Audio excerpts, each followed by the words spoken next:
அண்ணா, இப்ப Russia, Cuba, Venezuela போன்ற நாடுகள்ல நாட்டு மக்களுக்கு எல்லாருக்கும் சரியான கல்வி, சமமான கல்வி, சரியான மருத்துவம், சமமான மருத்துவம், அனைவருக்கும் வீடு, எல்லோருக்கும் வேலை வாய்ப்பு, இதுதான் தத்துவமா இருந்து அங்க ஆட்சி நடக்குது.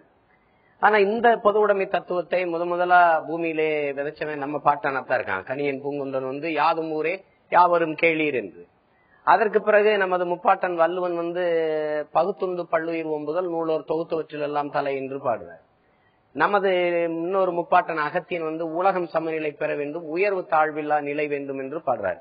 இந்த முதலா இந்த தத்துவத்தையே இந்த மண்ணில் இருந்துதான் நமது முன்னோர்கள் விதைச்சிருக்கிறாங்க. ஆனா அந்த மாதிரியான ஒரு ஆட்சி முறை, அந்த மாதிரியான ஒரு அரசியல் ஏன் இந்த பூமியில பூக்கல? இந்த மண்ணில, தமிழர் மண்ணில ஏன் அது உருவாகல? அது ஒரு பெரும் கேள்வி. நீண்ட நெடுங்காலம் கட்சி அரசியல்ல கட்சி இடதுசாரிகள் இருக்கிறாங்க இல்லையா, இந்திய கம்யூனிஸ்ட் கட்சி, மார்க்சிஸ்ட் கட்சி அப்படின்னா அது கட்சி இடதுசாரிகள் தான். இது போல பல்வேறு கட்சிகள் இருப்பாங்க.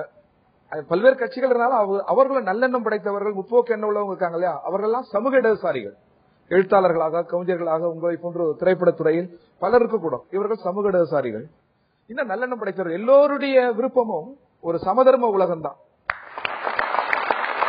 அது நமது சங்க இலக்கியங்களாகட்டும், அல்லது பாரதி, கம்பன், அல்லது பாவேந்தர், பட்டுக்கோட்டை, யாராக இருக்கட்டும், கண்ணதாசன், யாராக இருந்த எல்லா கவிஞர்களும் அதை முன்மொழிந்தார்.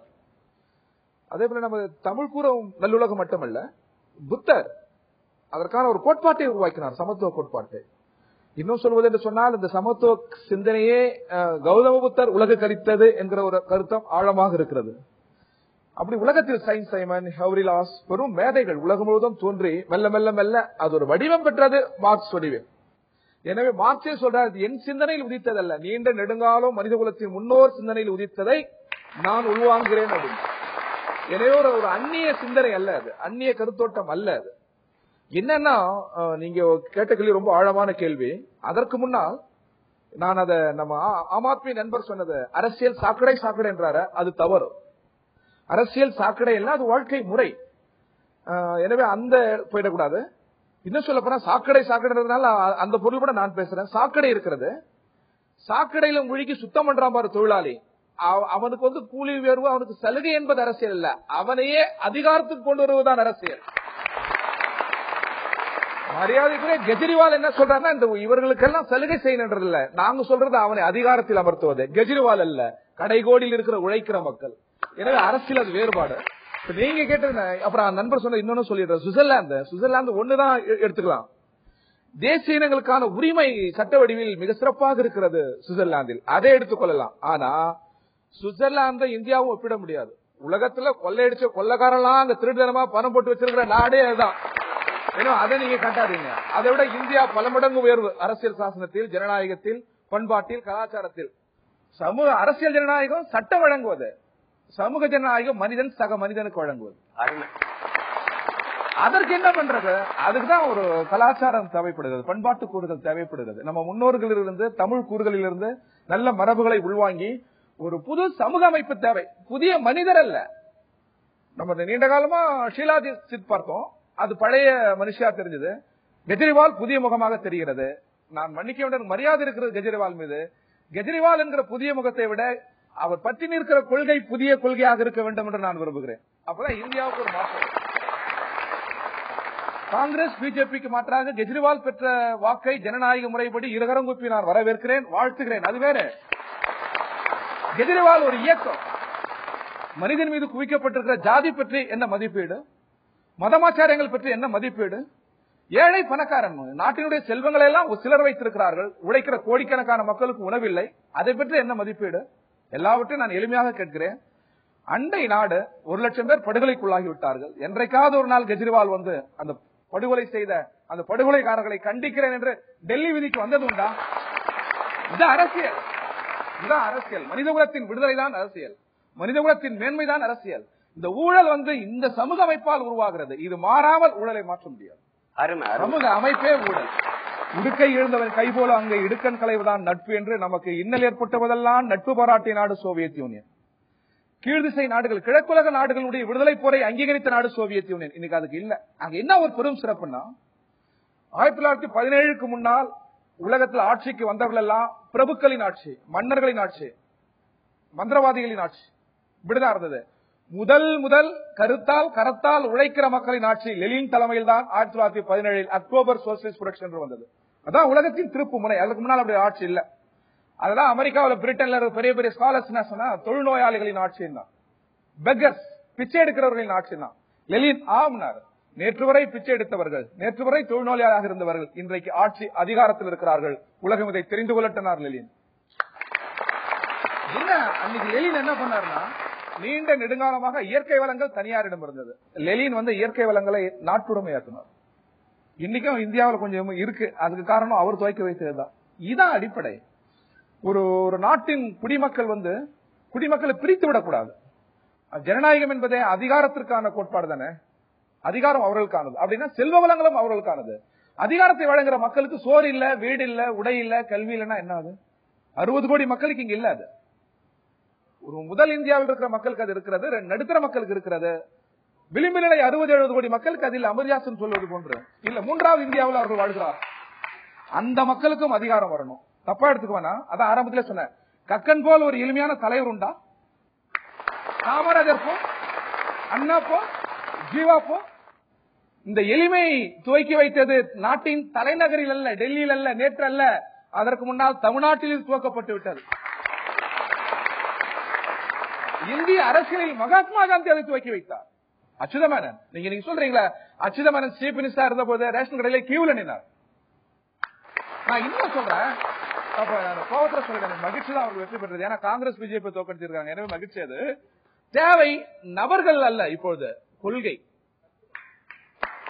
என்ன கொள்கை?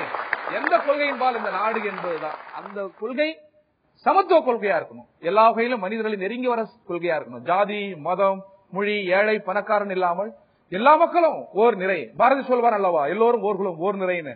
அதுபோல ஒரு தத்துவம் இந்தியாவிற்கு தேவை. அது ஏன் வரலன்னு வருத்தத்தை நீங்க பதிவு பண்ணிருக்கிறீங்க. எல்லாரும் இந்த தலைமுறை தான் சொல்லணும். அதாவது முதல்ல நான் அரசியல சாக்கடைன்னு சொல்லல. நான் என்ன சொல்றேன்னா, சாக்கடையாக கருதப்படுகிறது. அது ரொம்ப முக்கியம். ரெண்டுத்துக்கும் நிறைய வித்தியாசம் இருக்கு. அதே மாதிரி கேஜ்ரிவால் என்ன சொன்னார்னா, அந்த சாக்கடைக்குள்ள வெளியில நின்னுட்டு அது சாக்கடை சாக்கடை சாக்கடைன்னு சொன்னா ஒன்னும் விளங்க போறது இல்ல. அதுல இறங்கி சாக்கடைய தூய்மைப்படுத்தணும். அதுதான் முக்கியம். அதுதான் இப்ப நாங்க பண்ணிருக்கோம். 2 வருஷமா இந்திய உள் எதிர்ப்பு இயக்கத்துல நிறைய விஷயம் பண்ணோம், நிறைய ப்ரொடெஸ்ட் பண்ணோம், நிறைய ரோட்ல மறியல் பண்ணோம். ஆனா என்ன ஆச்சு? ஒன்னும் ஒரு தீர்வு காணல அங்க. ஏன்னா அங்க இருக்கவங்க அந்த மாதிரி ஆளுங்க. ஒரு குற்றவாளி கிட்டே போயிட்டு உன் மேல நான் ஒரு பனிஷ்மெண்ட் ஒரு இது கொடுக்க போறேன், தண்டனை கொடுக்க போறேன் உனக்கு அப்படின்னா அவன் செய்வானா? செய்ய மாட்டான். 163 பேர் குற்றம் உள்ளவர்கள் நம்ம நாடாளுமன்றத்துல இருக்காங்க. அவங்கிட்டே போயிட்டு ஒரு இது வேணும், ஒரு நியாயம் வேணும் அப்படின்னு கேட்டோம். ஆனா கிடைக்கல. அப்ப அவங்க சொன்னாங்க, என்ன சொன்னாங்க? நீ உள்ள பாரியா அப்படின்னு சொன்னாங்க. அப்போ உள்ள வந்தோம். அதனாலதான் உள்ள வந்தோம். அவங்க கூப்பிட்டாங்க, நீ உள்ள பாரு, உன்னால பண்ண முடியுமா அப்படின்னு கூப்பிட்டாங்க. அதனால வந்தோம். அப்போ என்ன சொன்னாங்க? இங்கிலீஷ்ல ஒரு சேயிங் இருக்கு, first they ignore you, then they laugh at you, then they fight you, then you win. அதாவது முதல்ல உன்னை இக்னோர் பண்ணுவான், உன்னை கண்டுக்க மாட்டான். ரெண்டாவது உன்னை பார்த்து சிரிப்பான். மூணாவது சண்டை போடுவான். கடைசியில நீ வெல்வாய், நீ நியாயமானவனா இருந்தா. அதுதான் இன்னைக்கு டெல்லியில நடந்தது. அதுதான் இன்னைக்கு டெல்லியில நடந்தது. ஸ்ரீலங்கன்ஸ் இலங்கைக்கு என்ன பண்ணீங்க அப்படின்னு கேட்டாங்க. நாங்க இன்னைக்கு பண்ணது சொல்லலாம். நாங்க ஒரு வருஷமா எங்க கட்சி தொடங்கியே 1 வருஷம் தாங்க ஆச்சு. 26 நவம்பர் 2012 தொடங்கப்பட்ட ஒரு கட்சி. பெரிய கூட்டம் கிடையாது எங்களுக்கு. இத நான் பப்ளிக்ல சொல்றதுக்கு நான் அசிங்கப்படல. பெரிய கூட்டம் கிடையாது எங்களுக்கு. இருப்பினும் நாங்கள் ஒரு சில போராட்டங்கள் இலங்கைக்காக, இலங்கை மக்களுக்காக பண்ணோம். அத அப்போ நாங்க ஒரு பெரிய கட்சியா இல்லாததுனால ஃபர்ஸ்ட் இக்னோரியும் சொன்னாங்க தெரியுமா? எல்லாரும் இக்னோர் பண்ணாங்க. எல்லாரும் இக்னோர் பண்ணாங்க. நாங்க மீடியால கூட வரல. ஆனா பண்ணோம்.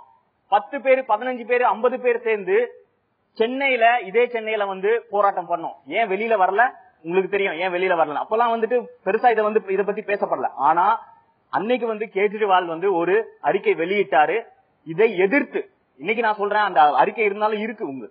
எங்க ஆன்லைன்ல போனா எங்க இதுல இருக்கு அறிக்கை. இந்த இனப்படுகொலையாக அதை கருதப்பட்டு அதை இது பண்ண வேணும் அப்படின்னு சொல்லிட்டு ஒரு ஸ்பெஷல் இன்வெஸ்டிகேஷன் டீம், யுஎனோட ஸ்பெஷல் இன்வெஸ்டிகேஷன் டீம் வச்சு அதை ஆராயணும்னு சொல்லிட்டு கேஜ்ரிவால் கைப்பட ஒரு கடிதம் எழுதினார்.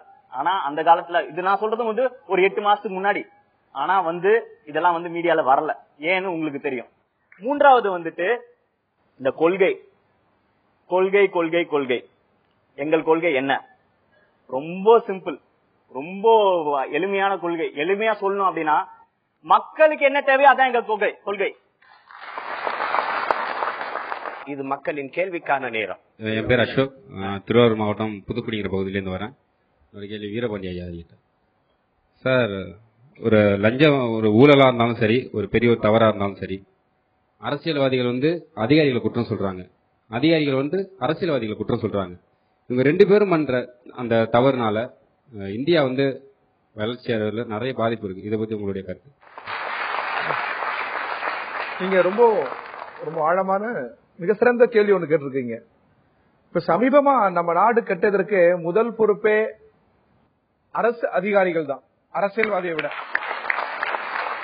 ஏன்னா நம்ம இந்தியாவுக்கு ஒரு பெரிய முகம் இருக்கு, அது அயலுறவு முகம். அது மிக உயர்ந்த முகம். உலகத்தில் அயலுறவு கொள்கை சிறந்த நாடு இந்தியா. அதை சிதைத்தது இந்தியாவில் இருக்கிற அதிகார வர்க்கம் தான், ஆட்சியாளர்களோ கட்சியோ அல்ல. ஒரு உதாரணத்துக்கு நம்ம நீண்ட நெடுங்காலமாக பாலஸ்தீன மக்களுடன் உறவு கொண்டிருந்தோம். பாலஸ்தீனர்கள் அவர்கள் தாயகத்திற்காக, தாய்நாட்டின் விடுதலைக்காக போராடுகிற மக்கள். நேரு, காந்தி துவங்கி அவர் பின்னாடி நாம இருந்தோம், இந்திரா காந்தி காலம் வரைக்கும். வாஜ்பாய் அதை மாற்றி அமைச்சு யார் ஒடுக்கிறானோ ஒடுக்கிறவனுக்கு ஆதரவான ஒரு கொள்கையை வகுத்தாரு.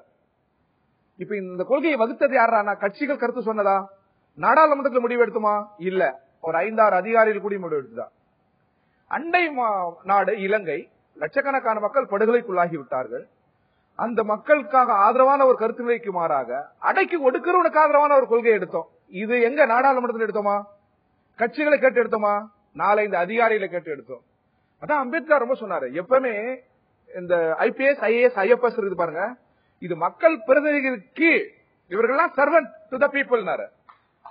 இது மக்களால் தேர்ந்தெடுக்கப்படுகிற அரசாங்கத்தினுடைய கைதான் ஜனநாயகத்தில் உயர்வா இருக்கணும். ஆனா இப்ப சமீபமா பாத்தீங்கன்னா அதிகார வர்க்கத்தின் கை ஓங்கி இருக்கிறது. எனவே இது கூடாது, இது பற்றி ஒரு மறுபரிசீலனை செய்யப்படும் என்ற ஒரு கேள்வி உங்களுக்குள்ள இருக்கு. நம்ம அதை சொல்றோம். ஊழல் ஒரு சமூக பிரச்சனை, அது இல்லைன்னு நம்ம சொல்லிட முடியாது. மேலிருந்து கீழ் வரை இருக்கு, அதை அலட்சியப்படுத்த முடியாது. ஆனால் அந்த ஊழலின் ஊற்றுக்கண் இந்த சமூக அமைப்பு.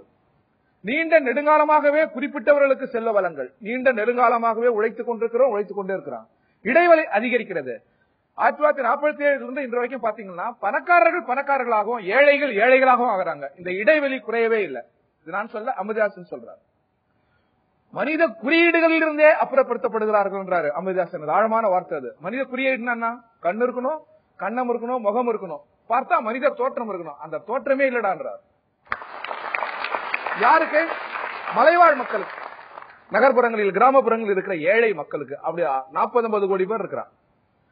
அவர்கள் எல்லாம் எல்லாருமே மேலிருந்து கீழ் வரை அந்த ஊழலால் பாதிக்கப்படுகிறார்கள். அதை அந்த ஊழல் ஊற்றுக்கண் இந்த ஏற்றத்தாழ்வான சமூக அமைப்பு தான். இந்த சாக்கடையை ஒழிக்காமல் கொசு ஒழித்து விட முடியாது. கொசுக்கான சுருள்வத்தி விற்பனை ஆகிட்டே தான் இருக்கும். எது வரைக்கும்? அந்த சாக்கடையை மூடுகிற வரைக்கும்.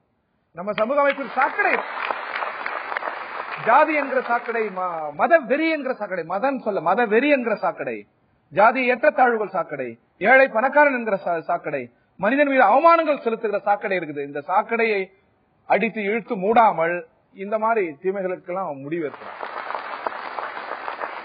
ஐயா வணக்கம் ஐயா. இப்ப ஒரு ட்ரெயின்ல பயணம் செய்யும் போது பிச்சைக்காரர்கள் தான் அதிகமா இருக்கிறாங்க பயணிகளை விட. நான் என்ன சொல்ல வரேன்னா, பிச்சைக்காரர்களே இல்லாத ஒரு நாடாக எந்த கட்சியும் இதுவரை ஆண்ட எந்த கட்சியும் பிச்சைக்காரர்களே இல்லாத ஒரு நாடாக ஏன் நம் நாட்டை மாற்ற முடியவில்லை? இப்ப இந்தியா நாட்டை தொடர்ந்து ஆண்டு கொண்டு வந்தது நீங்கள் பார்த்தீங்கன்னா 47 58 ஆண்டுகள் இந்த நாட்டை ஆண்டது காங்கிரஸ் கட்சி. அவர்களால பிச்சைக்காரர் அது குறைக்க முடியவில்லை, அந்த பிச்சைக்கார தன்மையை ஒழிக்க முடியவில்லை. அந்த டிஃபரன்ஸ் அப்படிதான் இருக்குது. ஆகவே அது ஒழிக்கப்பட வேண்டும் என்றால் அதற்காக நம்முடைய பொருளாதார வளர்ச்சி இன்னும் ஜாஸ்தியாக வர வேண்டும். அந்த பொருளாதார வளர்ச்சியிலிருந்து உங்களுக்கு உபரியாக இருக்கக்கூடியது அது ஏழை எளிய மக்களுக்கு போகக்கூடிய ஒரு தன்மை நாம் ஏற்படுத்த வேண்டும்.